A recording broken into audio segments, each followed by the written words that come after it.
Bref, mon métier à moi, c'est avocat.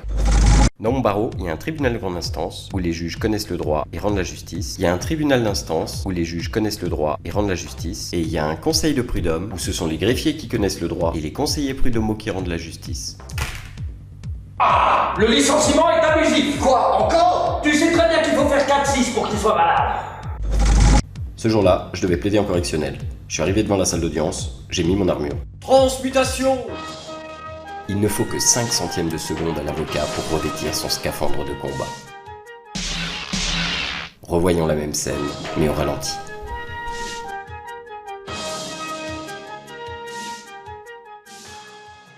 Avec à peine 10 minutes de retard, je suis entré dans la salle d'audience. Le président m'a accueilli chaleureusement. Ah, ça fait 10 minutes qu'on vous attend, maître. J'ai eu envie de dire: la seule chose que vous attendez vraiment, monsieur le président, c'est vos 9 semaines de congés payés par an. Mais j'ai dit: excusez-moi, monsieur le président, je t'ai retenu à une autre audience. Après, j'ai vu que le procureur me manifestait toute son estime, et mon client exhibitionniste aussi. Ensuite, le tribunal a minutieusement instruit le dossier en faisant preuve d'une parfaite impartialité et d'une logique judiciaire implacable. Ouais, enfin bon, si c'était pas vous, vous seriez pas là, hein? Enfin, le procureur a conclu son réquisitoire de manière mesurée. Vous n'êtes qu'un porc, monsieur. Et le président a dit qu'il allait m'écouter. Maître, le tribunal vous écoute. Moi j'ai entendu. Oh, tu peux raconter ce que tu veux, de toute façon, je vais le condamner. À ce moment-là, je me suis rappelé que les juges et les procureurs travaillent au même endroit, qu'ils sortent de la même école, ils peuvent échanger leurs postes, qu'ils sont parfois proches, très proches, trop proches. Maître, y a un problème?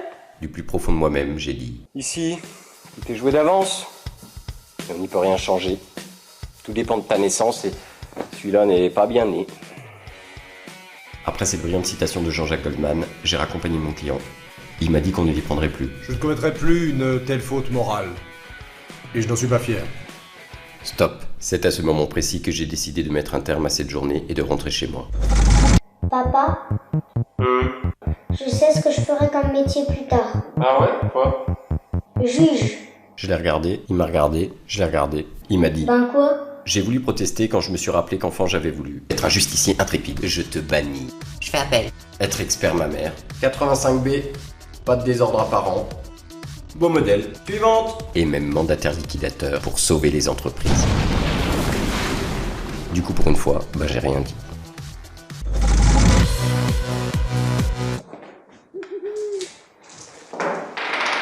Ça y est, j'ai fait 4-6. Vous êtes témoin?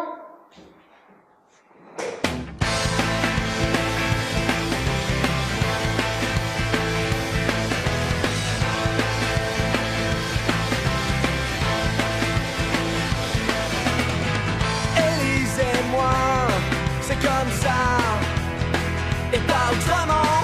Élise et moi, ça dérange, et ça fait froid dans le dos, sans pour autant brûler.